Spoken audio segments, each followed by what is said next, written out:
It clung to the hem of her dress, to her knees as she knelt, to her lashes like gray frost, but it did not remember her mother. The grave was a humble mound, no more than a rise of dirt like a sleeping animal under the earth.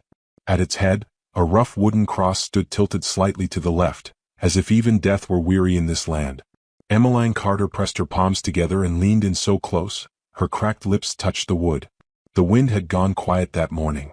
The sky was a chalky blue, the kind that never rained. "I'm sorry, Mama," she whispered, voice no louder than a breath. "I'll be good. I promise I'll be good." No one answered.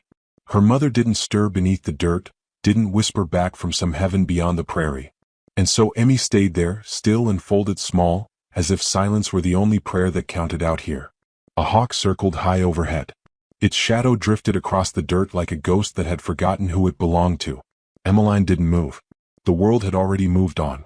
2 days earlier, the woman who had claimed to be her aunt had dropped dead in the dry heat just outside town. The townsfolk didn't know where they'd come from or where they were going. A traveling cart with cracked wheels. A girl who hardly spoke.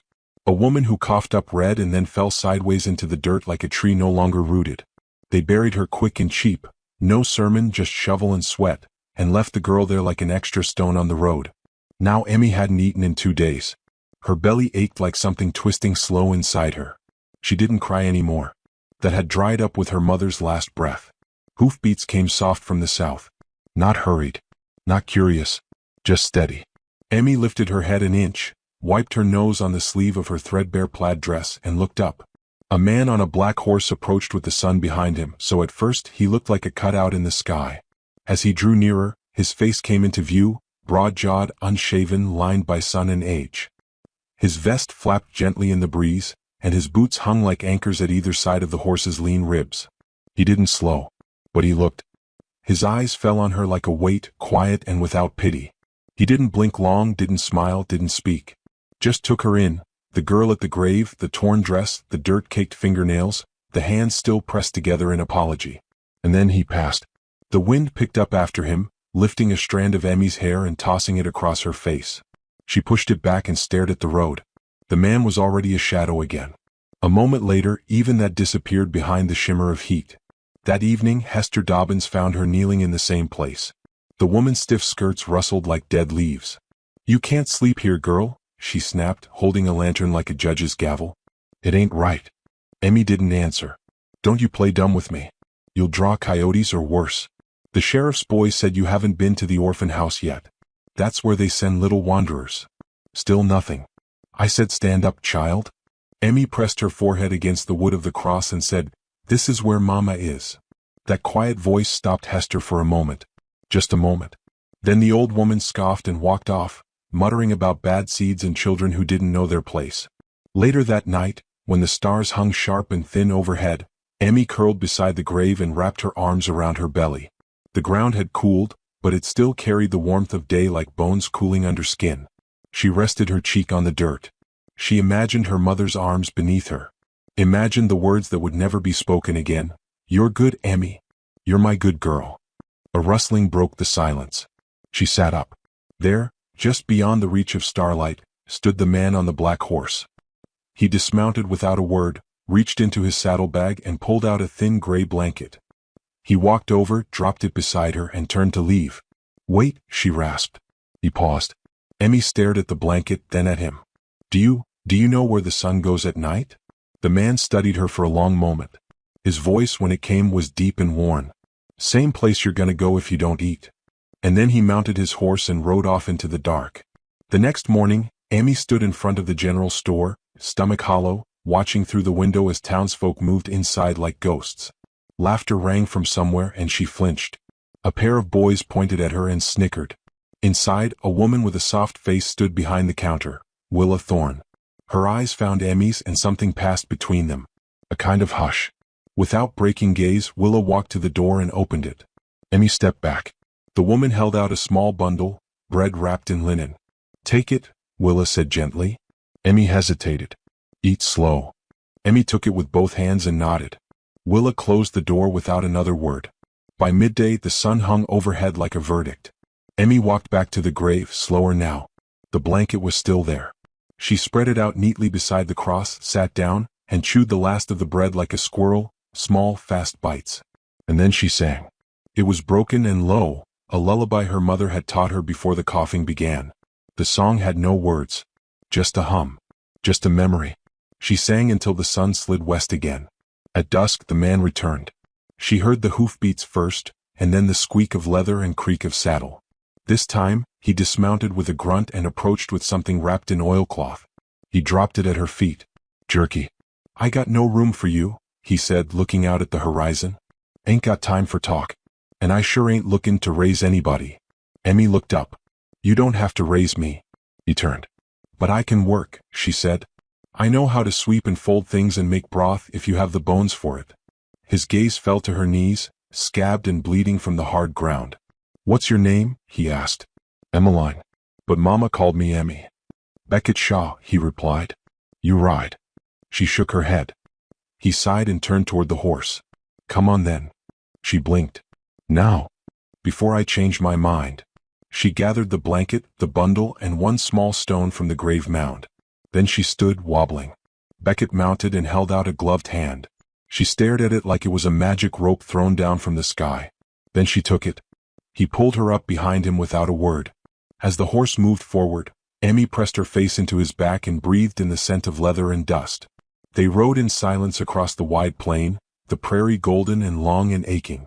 The sun dropped slowly behind them, leaving a smear of blood-orange sky in its wake. At his ranch, Beckett led the horse into a tired-looking barn. The boards were old but solid. Emmy slid off and landed with a thump, wincing. You'll sleep here, he said. Feed the chickens in the morning. Water's in the trough. Don't wander. She nodded. He turned to go, then paused. I don't talk much. If you need something, make it quick. I don't need much, she whispered. But he was already gone. That night, she curled in the hay with the blanket around her shoulders, listening to the soft noises of the barn, the sighing of wood, the cluck of hens, the whisper of wind through slats. She pulled the small stone from her pocket and clutched it to her chest. And for the first time, in 3 nights, she slept. The next morning, she rose with the sun, watered the chickens, brushed the old horse, swept the barn even though no one asked. When she finished, she stood at the edge of the porch, not daring to step up. Beckett sat in a rocking chair, his hat tilted forward, half asleep. Do you want coffee? She asked. He lifted the brim and looked at her. You know how. I watched Mama.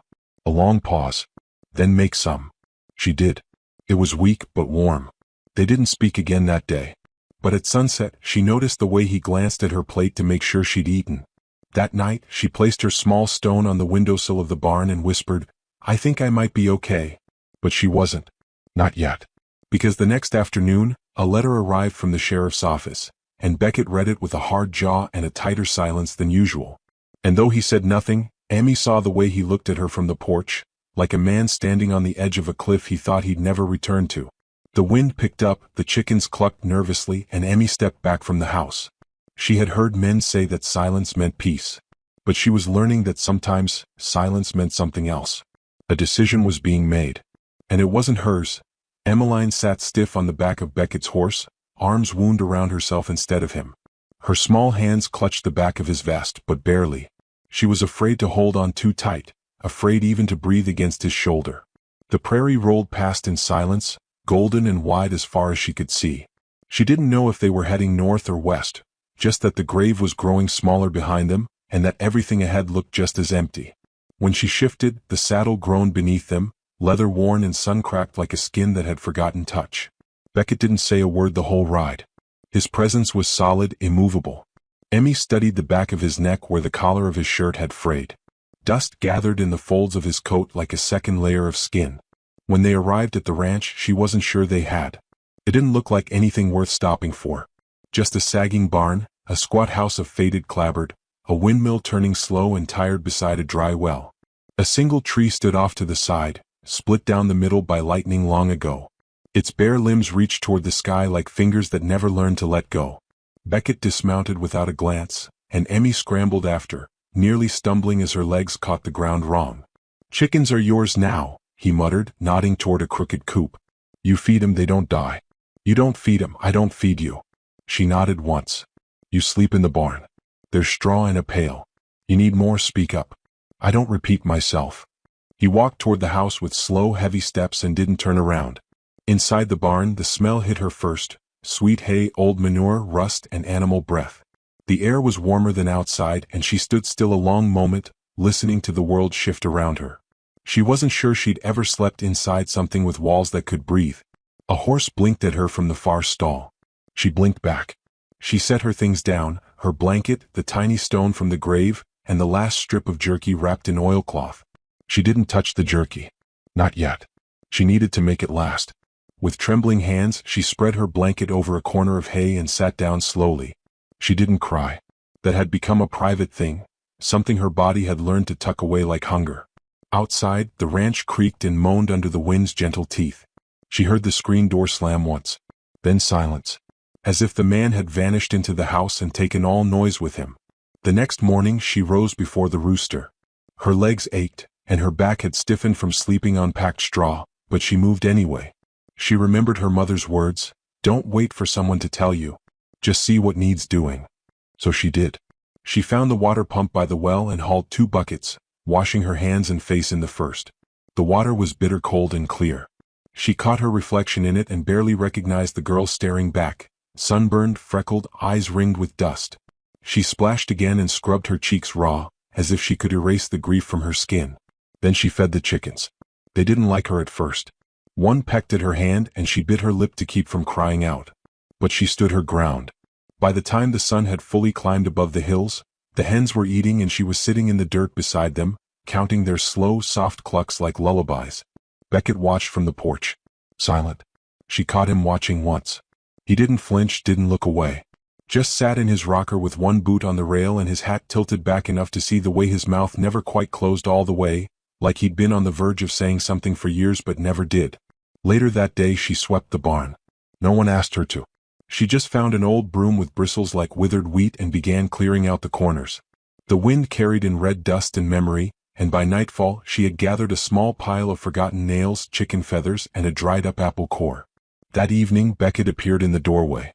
"You don't stop," he said, not quite a compliment. She looked up from the broom. "I don't know how," she answered softly. He nodded once, then disappeared again. Dinner was bread and beans.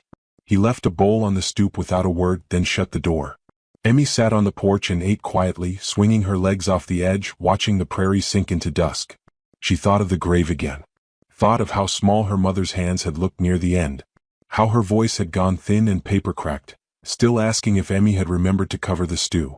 Later that night, Emmy couldn't sleep. She walked outside and stood by the fence watching the stars. The ranch seemed to breathe around her.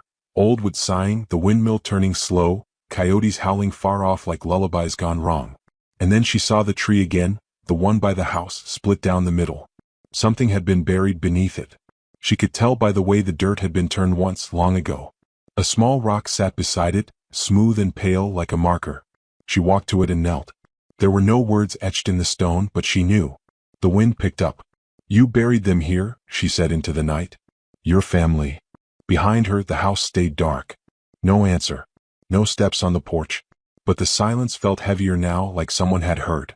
The next morning, Beckett didn't speak when she came to the porch. He handed her a tin cup of coffee, too strong and too hot, and she took it with both hands. After a long sip, she looked up.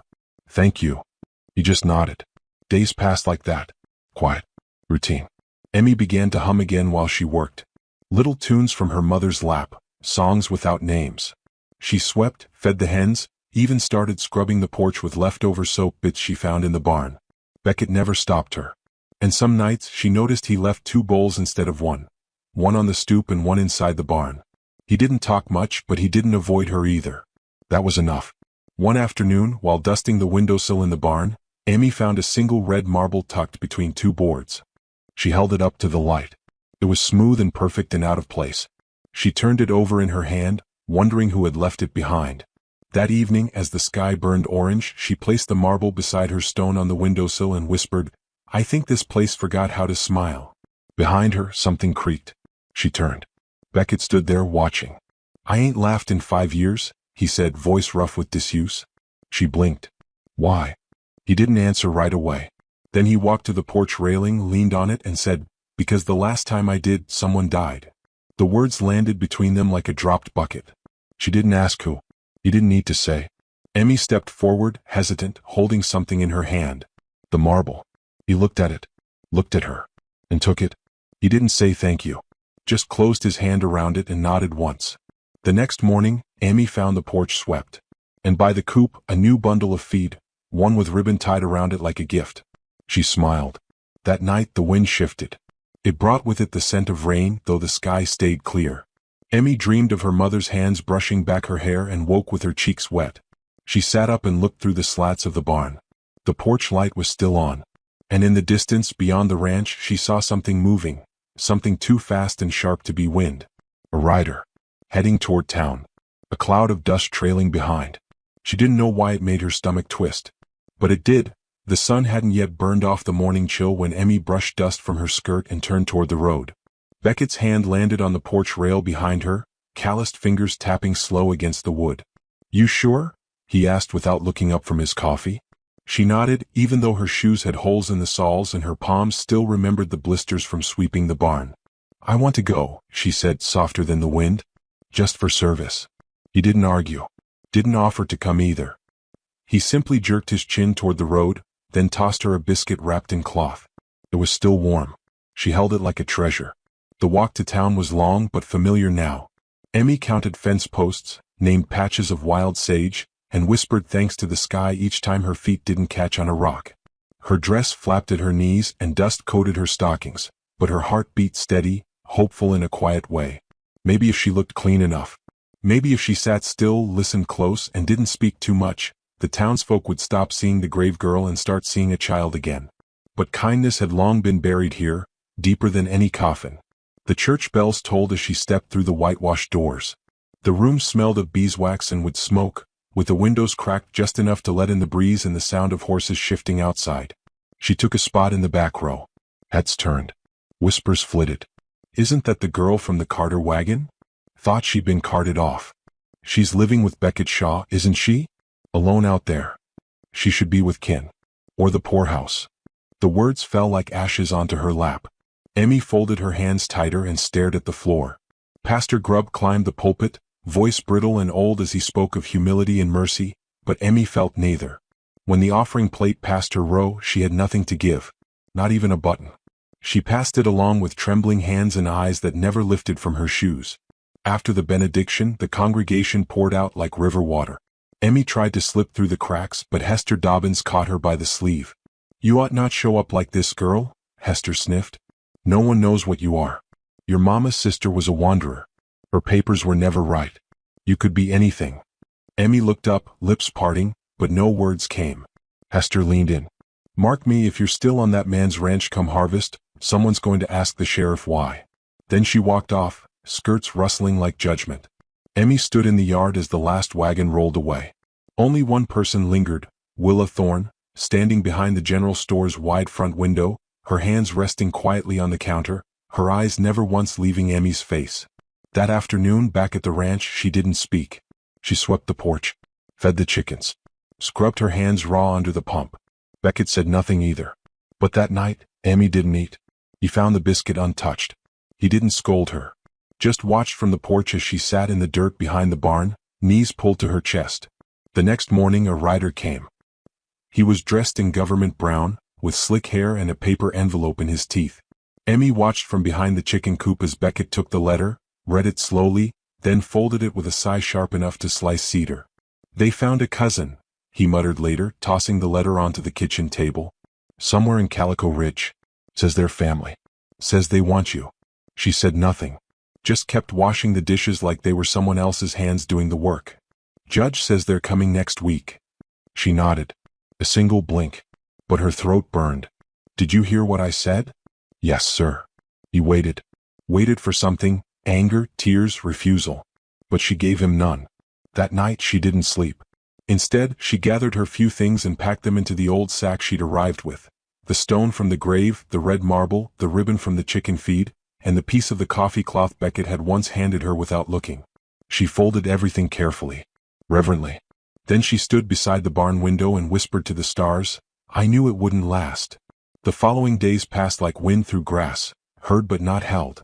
She did her chores. She ate little. She smiled not at all. Beckett watched her like a man watches the sky before a storm, unsure if the wind means rain or something worse. He didn't ask her what she packed. He didn't touch her things. But on the third day, Emmy found the coop already cleaned. The barn swept. A fresh loaf on the stoop. She stood with the warm bread in her hands, blinking hard. He was trying. He just didn't know how.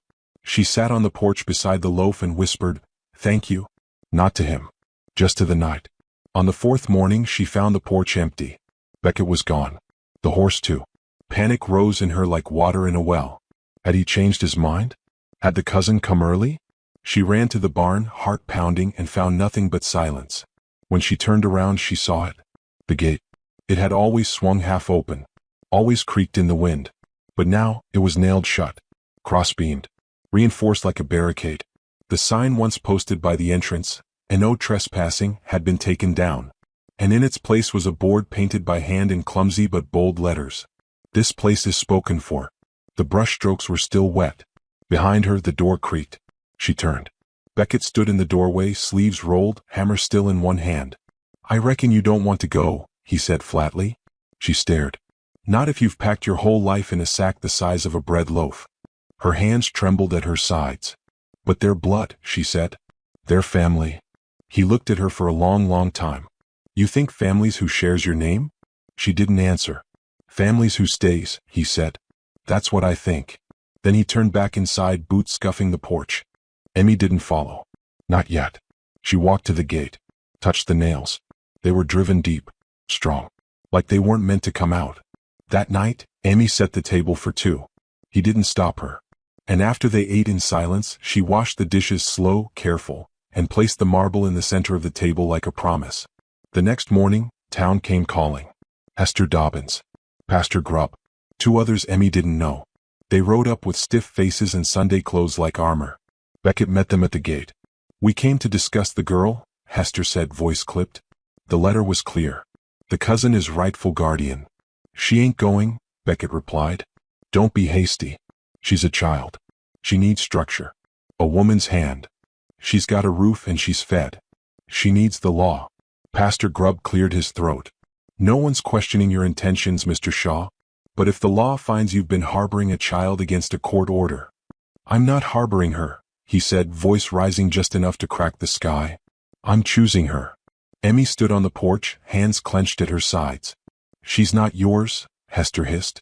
Beckett turned, glanced at the girl. Then back. "No. But she's mine now." The silence that followed was long and full of wind.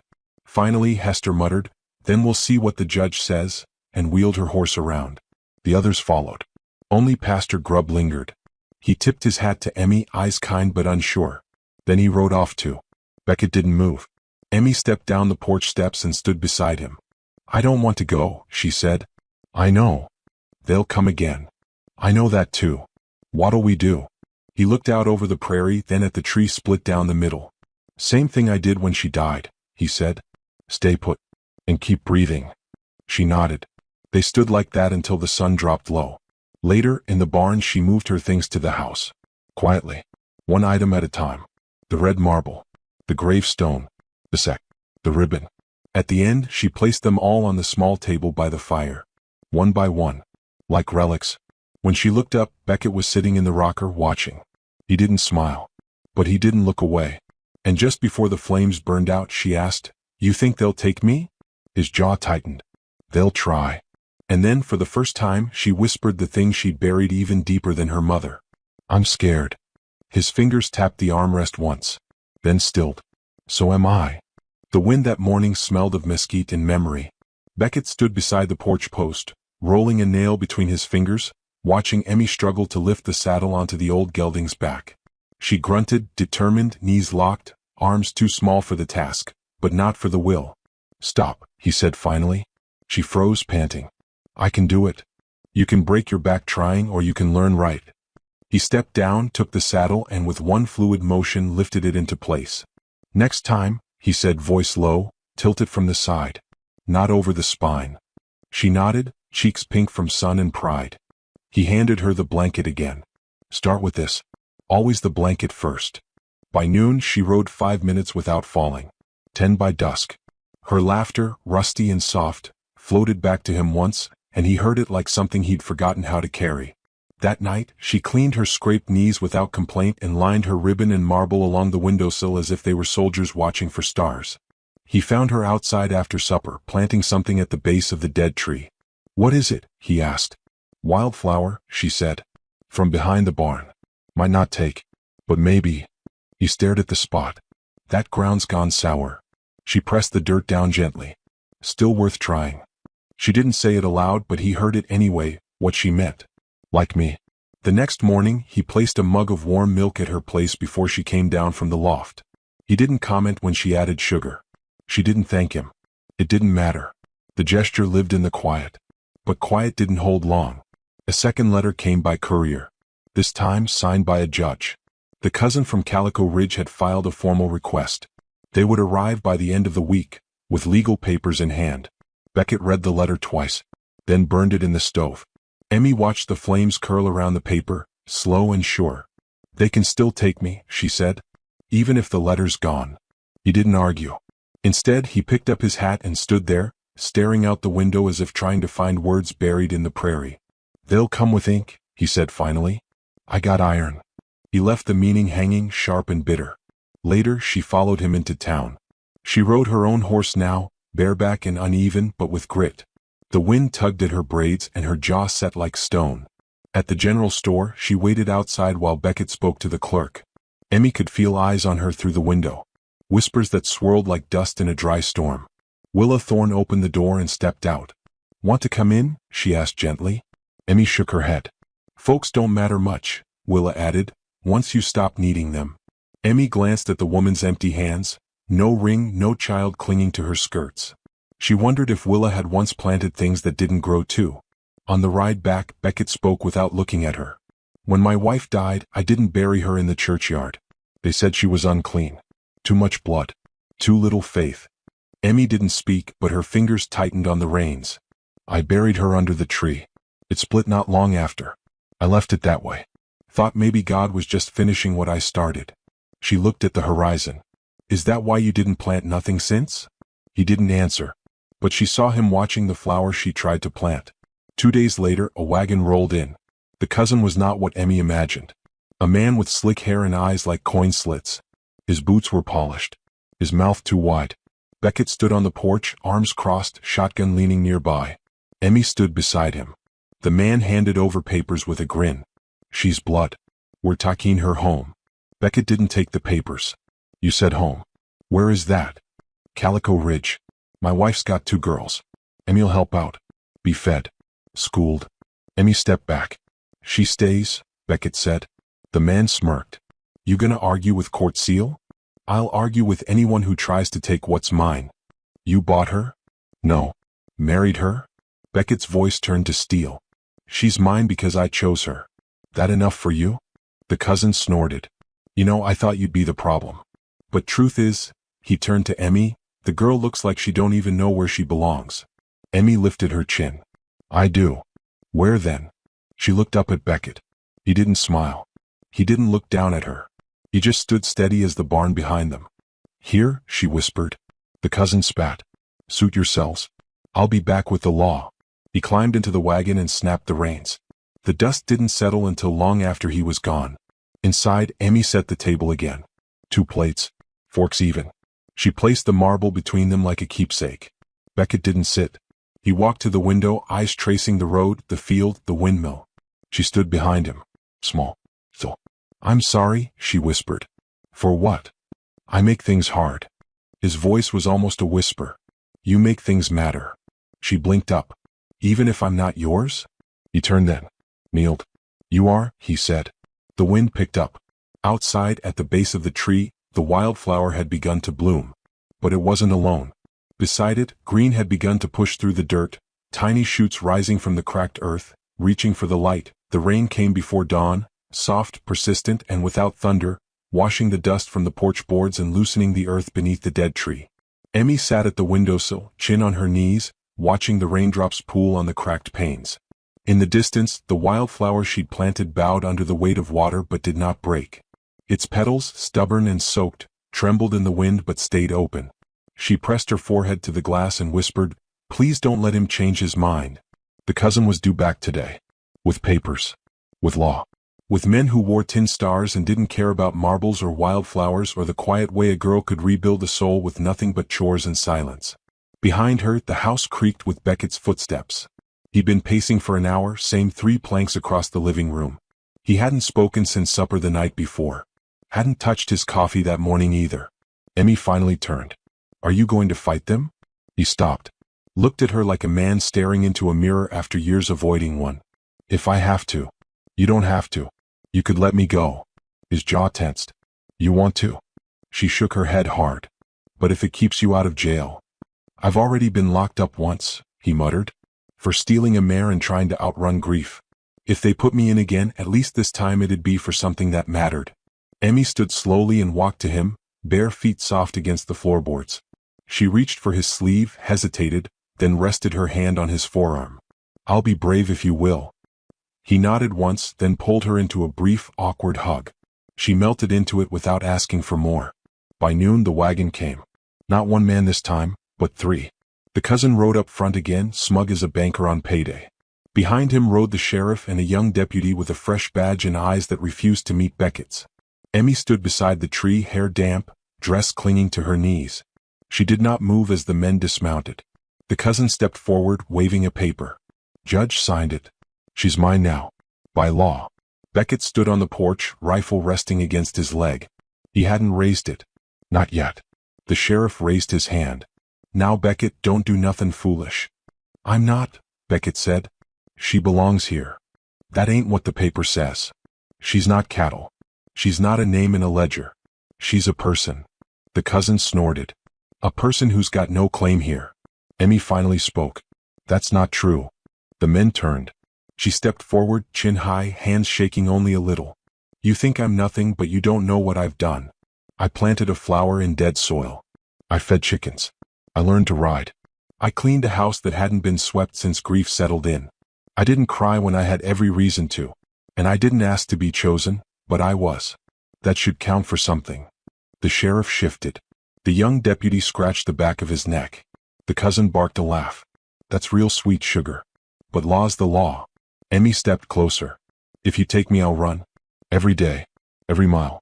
And I'll keep running till I find my way back. Because I wasn't rescued, I was rooted. Beckett's voice behind her now came low and steady. You take her, you'll be uprooting both of us. The cousin held out the paper again. Don't make this harder than it has to be. Beckett walked forward, past Emmy, past the men, and laid the rifle on the wagon's seat. The sheriff blinked. You surrenderin'? No, Beckett said, voice calm. I'm offering a choice. He turned to Emmy. If you want to go, I won't stop you. If you want to stay, you say it plain. Here. Now. Her breath caught. The cousin scoffed. She's a child. Beckett looked at her. She's got more spine than most men I've met. The wind kicked up. The tree groaned.